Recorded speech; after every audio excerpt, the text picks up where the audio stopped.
untuk pelapor yang ternyata pelapornya masih itu juga. Saya juga nggak ngerti ini urusan saya dengan Bang Pigai, tapi kok yang ngelapor ini kok itu bukan Bang Pigai gitu, saya juga nggak ngerti. Tanya apa lagi?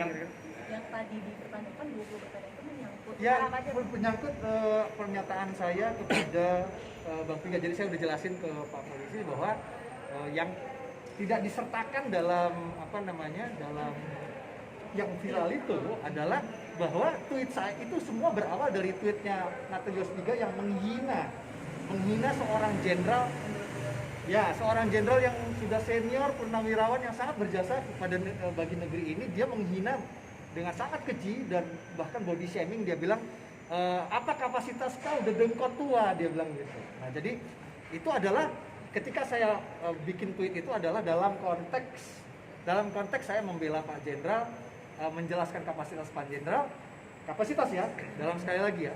Jadi ketika saya pakai kata evolusi sebelum evolusi itu ada kata kapasitas. Jadi saya dalam konteks menanyakan Natalius Pigai, apa sudah selesai belum kapasitas berpikir kau gitu. Jadi karena ini semuanya dimulai dari tweet Natalius Pigai menanyakan kapasitas, saya juga kembali menanyakan balik ke dia, saya tanya balik ke dia, apa kapasitas kau sudah selesai berpikir evolusi, sudah selesai evolusi belum?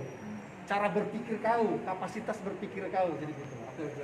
Bang, izin bang, kalau hubungan abang sendiri dengan Pak Hendro Priyono itu seperti apa bang? Sampai abang mau membela gitu bang? Saya pernah ketemu sekali 2 kali di acara PKPI ya, di acara partai, karena beliau waktu itu masih ketumnya, jadi saya tidak kenal benar-benar dekat secara pribadi.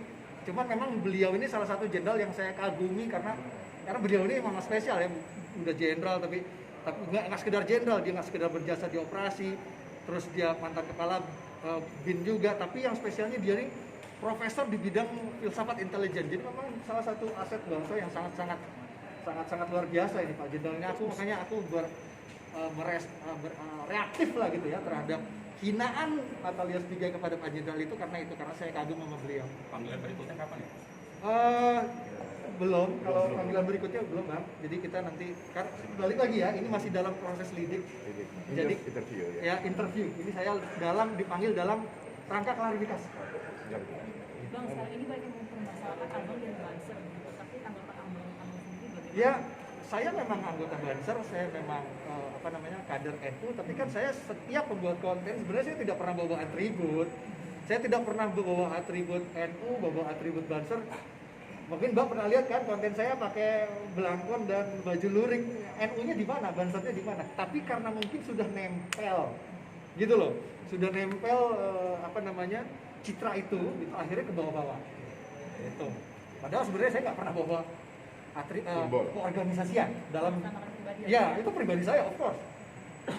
Bang, berarti jadi menegaskan kata evolusi yang sudah dipermasalahkan dan dilaporkan Mbak KP ini berarti menyasar ke cara berpikir bukan ke fisik berarti ya? Ya, kalau dibilang saya menghina cara berpikir dia, betul. Tapi kan itu kan urusan saya sama Pigai, makanya saya bingung ini kok.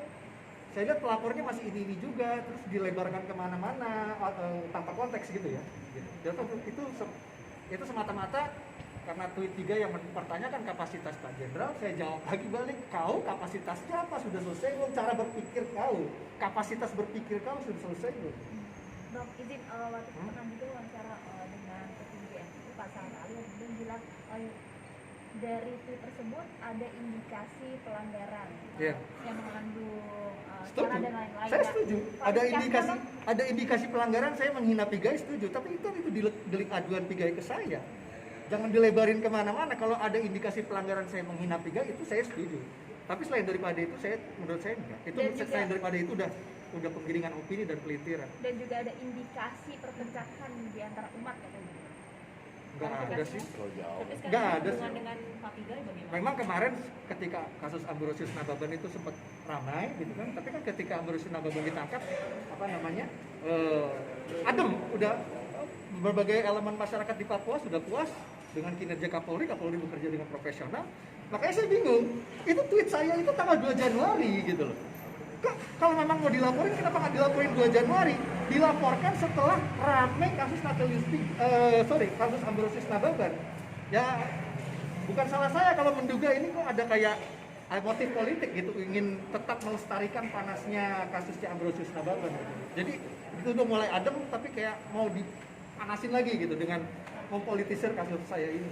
Dari KNPI bilang kalau merasa nggak bersalah kenapa tweetnya dihapus? Itu saya udah jelasin berkali-kali di TV juga saya jelasin. Itu tweet saya hapus sejam juga belum.